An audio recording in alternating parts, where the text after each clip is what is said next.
Hey, in this video you're going to get a copy and paste script that's so simple for reviving old leads, and this will be really powerful for those of you guys who are like actually running paid ads and doing these kind of things to generate clients, or getting hand raisers and things like that organically from the people who go silent and go missing on you to actually come back. And for those of you guys who don't know me already, by the way, my name is Frankie Finn. I am the author of the book Beyond the Agency Box. Since '07 I've built 3 of my own agencies up to 100 plus simultaneous clients, and I've helped hundreds of people worldwide to live the whole agency beach laptop lifestyle. And I'll tell you, once you get better at converting more of the leads that kind of ghost you and go missing, you don't need nearly as many of them. Your ads start working better, the whole thing becomes a lot more efficient. So let's get into how to do that.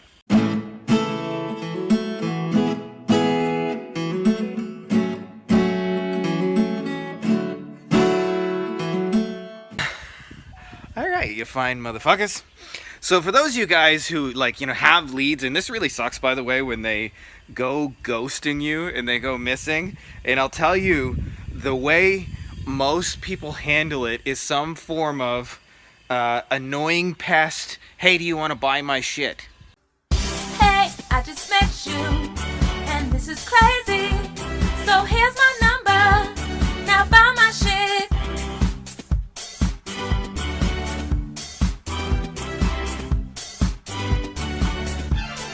So buy my shit. And what ends up happening is you end up being like an annoying pest. By the way, I just had a little experience here. So we don't have addresses where I live here in Mexico. I live out in the boonies a little bit. It's a little bit of a kind of affluent neighborhood. And one of the things that happens is you get a lot of people like just coming door to door to like sell you things. It's a lot more common still to do door to door stuff in Mexico. So the other day I was waiting for a FedEx package. It showed up at my door and I saw the guy and ignored him. I was just like, ignored him. I thought he was just trying to sell me something. I'm like, I'm busy, I'm working. It's actually a package I was waiting for. And to illustrate this, by the way, another quick story. I had a really smart friend, mentor, his name's Stephen Fairley, in the lawyer space. And Stephen Fairley, by the way, every time he speaks gets on averages about $450,000 in sales in this niche. So he's a serious mega player. And one of the things that he told me is he had a newsletter, and his oldest lead stayed on his newsletter for 8.5 years and then finally reached out to him. So there's value in following up with people. But how do you do this and not be like a douchey, annoying pest? I want to give you the simplest script in the world. It is a 2-part script.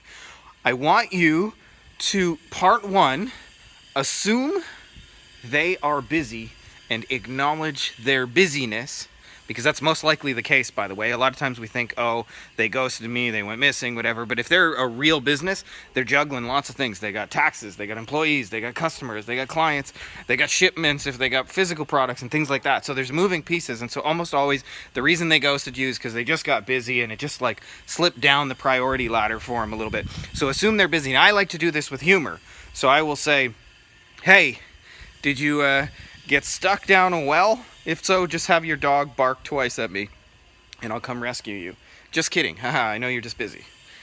You can do some form of humor like that, or you can just say, hey, I know you're busy. So whatever is like kind of more your style, use that. Part 2, and this is the simplest script in the world, but it takes the opposite stance everybody does. Everybody is looking for like, hey, do you want to buy my shit still? Instead, I want you to ask for a no. And this is very counterintuitive, but I learned it from one of those like powerful negotiation books. Start with no. I don't remember which book I read it from, but it was a good one. Might have been Chris Voss. But anyway, what you do is say, did you decide not to blank? Did you decide not to give your website a facelift? And where the blank is the outcome or the benefit of the thing that you offer. So you don't say, did you decide not to go with my SEO? You say, did you decide to not get your website ranked in Google? Did you decide not to, get some leads generated through your ads? Did you decide not to give your website a facelift? Those kind of things. And it's a simple 2-part script. So in its entirety, it would sound something like this. Basically like, hey, I'm worried about you. If you fell down a well and you're stuck, have your dog come bark twice and I'll come rescue you. Just kidding. I know you're really busy. Did you decide not to give your website a facelift? That's it. Simplest message in the world. But you'll be amazed. People come back to you, no, I just got busy and here's what happened, right? I'm still interested. And you'll amazingly revive dead leads by assuming they're busy and asking for no. And if in the future, by the way, you need to follow up with them again, you can actually do the same kind of format. Like obviously change the statement of busyness and change the no question, but it's the same basic format. You can use it again and again and again. It's so simple and it works. And we have lots, by the way, cool stuff like that in our mastermind.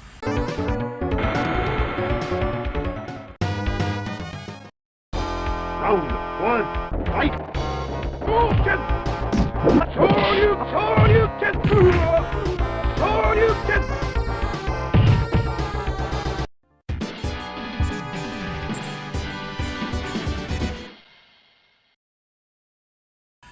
Hadouken! By the way, I was a fucking badass at Street Fighter. I knew some people who were really good with one character. I could beat you with just about anybody, even like the shitty ones like Zangief and Dhalsim. That's how you know you're good, when you can fuck people up with Zangief and Dhalsim. Anyway, I hope that's helpful to you guys who have those leads, who've either, you know, are in the proposal stage or said they're interested, or maybe even had a phone call with them and they seem to go missing. This is the easiest way I've ever found to revive them. It's simple, it's direct, so try it and you'll be amazed. People will come back. By the way, I meant to ask you guys, I'd be really, really curious for you, because I mentioned at the top of this that Stephen Fairley's had somebody come back 8.5 years. I've had lawyers come back to me years later. I wanted to ask you guys, what is the longest you've had somebody come back for you? Because I want to illustrate a point here that these are relationships that are built over time, and sometimes it's very normal for people to come back 6 or 12 months later and buy your shit, and I think we can illustrate that in the comment section. So I'd love to hear for you just recently, like the last time an old lead came back for you, or the longest one came back from you, what that's been like for you. Just share an experience down below. Anyways, if you're not already subscribed, make sure to subscribe, and may the fours be with you.